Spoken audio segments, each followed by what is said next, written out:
జానకి కలగనలేదు రాముని సతి కాగలనని ఏనాడు.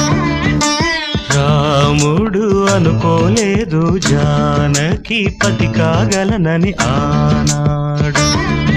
ఆనాడు ఎవరు అనుకోనిది ఈనాడు మనకు నిజమైనది. ఆ రామాయణం మన జీవన పారాయణం. రాముడు అనుకోలేదు జానకి పతి కాగలనని ఆనాడు.